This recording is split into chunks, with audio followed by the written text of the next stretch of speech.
Hey there, Mama. Are you struggling to figure out homeschooling versus virtual schooling? Let's talk about that. In this video, we're going to discuss the key differences between homeschooling and virtual schooling and ask ourselves 4 questions that will help you better understand which is going to be the best decision for your family in this season. So let's go.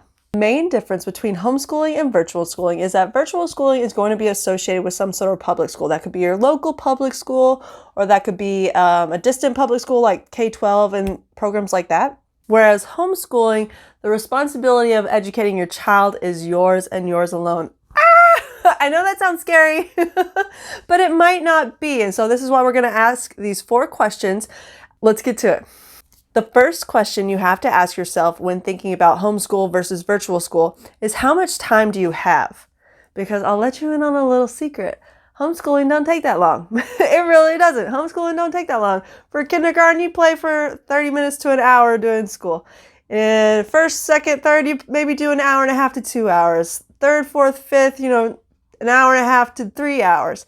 And then it just keeps building up as they get more responsibility.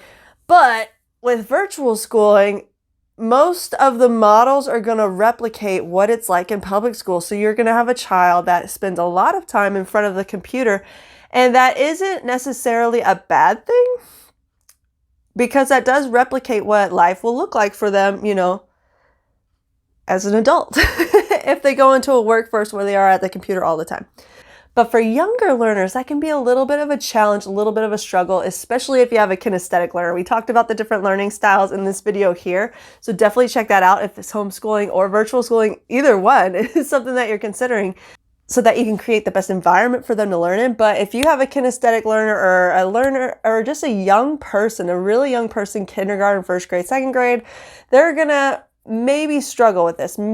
Your school might have things in place to combat this, like free time, like move time, break time, stretch time, because they need that. Their bodies aren't meant to sit in front of a computer for ages. So the time thing is something you definitely have to think about. Do you want to be able to just spend some time with your children, the 2 or 3 hours, and then have it done for the whole day? Or do you need them to be in front of the computer during those, 8 to 3 or whatever it is that they're going to model with the virtual school? Something to think about if you are working from home, maybe having them in front of the computer for that time may help. But you also have to realize that virtual schooling for elementary ages, it's going to have a lot of responsibility on your part regardless of whether you homeschool or virtual school. That's for virtual school, from my understanding and like talking to my cousins and stuff that are going to do this year, the parent acts more like the disciplinarian, the educational supporter. So they make sure that they're there on time. They make sure that they're doing their assignments. They make sure that they are paying attention and doing the things that they need to be doing in the moment.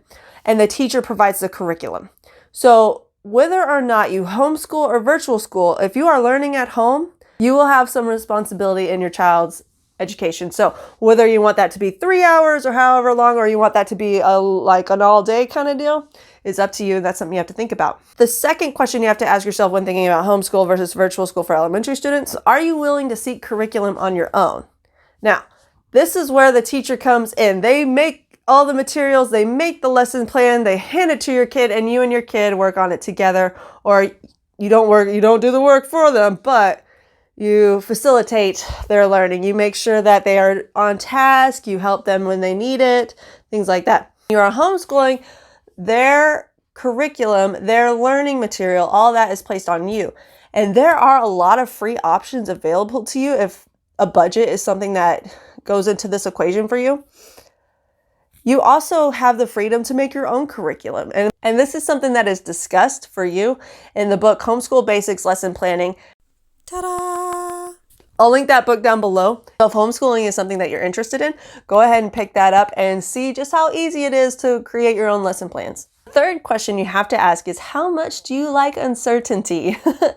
Now, there is uncertainty on both sides of the equation, homeschooling versus virtual schooling. Public schools right now are doing their best. A lot of them are learning from the ground up how to do virtual schooling. The teachers are creating the lesson plans on the go. They're building the plane as they're flying, as they say. So there will be a lot of changes. There will be a lot of administrative changes probably that you have to expect and just accept. and the tech issues that will come with it. I have taught for VIP Kid for a few years. If that's something that you're interested in, here's a link to that video. I love it. Go ahead and comment if you are interested in that, because it is a great work at home opportunity. But there are tech issues, and it is frustrating. With anything online, there will be tech issues. It is not a 100% bulletproof tool. If that's something that you are willing to work around or that your kid can understand, great, go with that. The uncertainty on the homeschool thing is you're making it yourself. So if you don't do the work or your child doesn't do the work doesn't get done. So you do have to have a plan set in place. You do have to be proactive in the homeschool experience. It's not something that you can let happen to you or to your child. It is something that you both have to work on, but that isn't necessarily a bad thing. Even the unorganized can homeschool. This will be a great opportunity to teach that, to strengthen that skill that you maybe never had, and also have your child see you learning how to grow. And the last thing you have to think about when thinking about public schooling versus virtual schooling is how much freedom do you want? Because virtual schooling will have you tethered to the computer just like they were tethered to the public school model in person.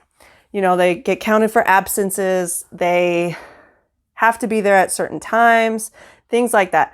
Whereas homeschooling, you do not have those restrictions.